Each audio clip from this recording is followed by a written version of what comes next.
Good morning friends, notebook classes में आपका स्वागत है। मेरा नाम अभिषेक। आज एक नए टॉपिक के साथ मौलिक अधिकार का पार्ट सेकंड है ये, और स्वतंत्रता का अधिकार जो कि आज हम 19 से 22 तक का पढ़ेंगे। इससे पहले हमने अनुच्छेद 14 से 18 जो कि समानता का अधिकार था, पिछले वीडियोस में हमने इसको देखा था। तो चलिए आज शुरू करते हैं। स्वतंत्रता का अधिकार जो कि क्वेश्चंस आपके आते हैं एग्जाम्स में, काफ़ी इंपॉर्टेंट वीडियो चल रही है।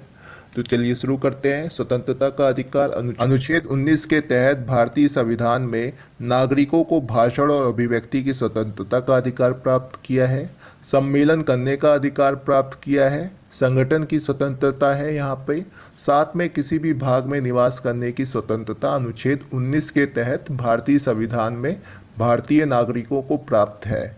यहाँ पे मैं बता देना चाहता हूँ कि राष्ट्रीय आपातकाल 352 के तहत राष्ट्रपति द्वारा आपातकाल की घोषणा के साथ अनुच्छेद 19 का निलंबन हो जाता है। ये आपको याद रखना है कि अनुच्छेद 19 को निलंबित कर दिया जाता है राष्ट्रपति शासन के दौरान। अनुच्छेद 20 की बात की जाए तो एग्ज़ाम के पॉइंट ऑफ व्यू से बहुत इंपॉर्टेंट क्वेश्चन है, कई बार एग्जाम्स में पूछे जा चुका है। तो इससे बात की जाए तो अनुच्छेद 20 कहता है कि अपराधों के लिए दोष सिद्ध संबंधित संरक्षण का अधिकार मुख्य रूप से अनुच्छेद 20 के तहत भारतीय संविधान में दिया गया है नागरिकों को। इससे 3 क्वेश्चंस आपके पूछे जा सकते हैं। पहला तो ये है कि दोहरे दंड के निषेध का प्रावधान किसमें है, तो अनुच्छेद 20 में। व्यक्ति को स्वयं के विरुद्ध गवाही देने के लिए बाध्य नहीं किया जाएगा, यहाँ बाध्य होगा, इसमें भी आपका अनुच्छेद 20 आता है। और तीसरा आपका क्वेश्चन उठता है, किसी भी व्यक्ति को वही दंड दिया जाएगा जो कि अपराध के समय में प्रचलित था। तो 3 बात आपको याद रखनी है अनुच्छेद 20 के तहत। अपराधों के लिए दोष सिद्ध संबंधित संरक्षण का ये अधिकार है, यहाँ पे संरक्षण देता है।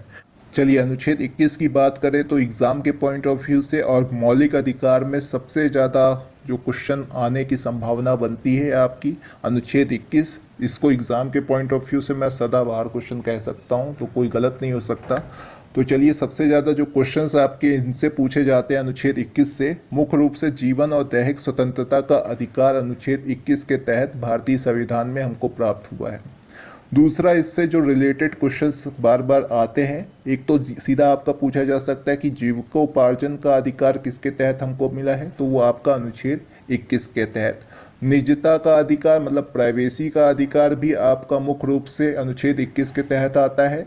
प्रदूषण मुक्त जलवायु और जलवायु का भी अधिकार मुख्य रूप से आपका अनुच्छेद 21 के तहत आता है। साथ में मैं बता दूं काफ़ी कुछ इसमें ऐड हो सकता है, जैसे निद्रा के अधिकार को मुख्य रूप से अनुच्छेद 21 के तहत जोड़ा गया है। जब याद रखिएगा रामदेव बाबा को रामलीला मैदान में मारा गया था सोते वक्त, तो इसको अनुच्छेद 21 के तहत जोड़ दिया गया निद्रा के अधिकार को। वहीं संस्कृत और विरासत का संरक्षण का भी अधिकार मुख्य रूप से अनुच्छेद 21 के तहत आता है। आपका जो क्वेश्चंस आते हैं, कई सारे फैक्ट्स हैं, आप देख सकते हैं इसमें।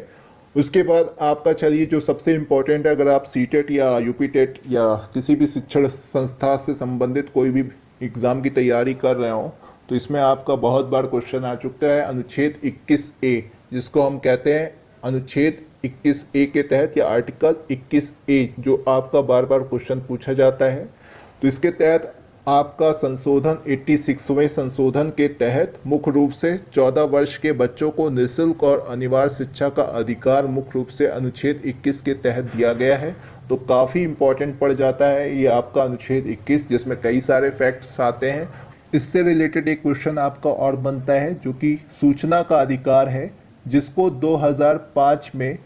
2005 में अनुच्छेद 21 में आपका जीवन और दैहिक स्वतंत्रता के अधिकार में जोड़ा गया था। तो सीधा आपका क्वेश्चन बनता है कि आरटीआई, जिसको हम कहते हैं राइट टू इंफॉर्मेशन के तहत, ये क्वेश्चन आपका बार बार आता है कि यह मौलिक अधिकार है या कानूनी अधिकार। तो याद रखिएगा, इसको सबसे पहले 2005 में मौलिक अधिकार के अंतर्गत रखा गया था। प्रेजेंट टाइम में ये कानूनी अधिकार के तौर पे लागू हो रखा है। तो आपका क्वेश्चन अनुच्छेद 21A के तहत बार बार पूछा जा सकता है कि आरटीआई आपका मौलिक अधिकार है या कानूनी अधिकार। पहले ये मौलिक अधिकार के अंतर्गत था, परंतु प्रेजेंट टाइम में इसको कानूनी अधिकार के तौर पे शामिल किया गया है। तो चलिए अब नेक्स्ट टॉपिक पे चलते हैं, अनुच्छेद 22। चलिए अनुच्छेद 22 की बात करें तो अनुच्छेद 22 कहता है कि गिरफ्तारी व निरोध का संरक्षण का अधिकार मुख्य रूप से अनुच्छेद 22 के तहत है। यहाँ पे का विरोध हो गया, यहाँ पे व निरोध होगा। ठीक है, तो याद रखिएगा आपका गिरफ्तारी व निरोध से संरक्षण का अधिकार अनुच्छेद 22 के तहत है। तो सीधा क्वेश्चन आपका डायरेक्ट पूछ लेता वनडे एग्जाम में। इसके साथ आपको ये जानना जरूरी है कि गिरफ्तारी के कारण जानने का अधिकार मौलिक अधिकार के अंतर्गत अनुच्छेद 22 में पूछा जाता है।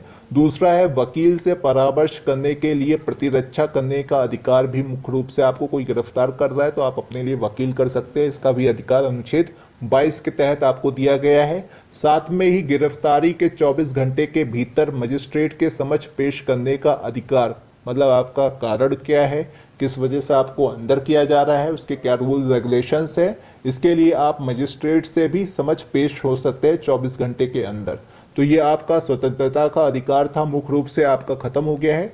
नेक्स्ट जो है आपका शोषण के विरुद्ध का अधिकार और साथ में धार्मिक स्वतंत्रता का अधिकार जो कि 25 से 28 तक और 23 से 24 तक का है, उसको नेक्स्ट वीडियो में हम अपलोड करेंगे। और साथ में अगर आपको अच्छा लगा वीडियो तो आप लाइक और डिसलाइक कर सकते हैं, साथ में ही आप इस चैनल को सब्सक्राइब कर सकते हैं जुड़ने के लिए।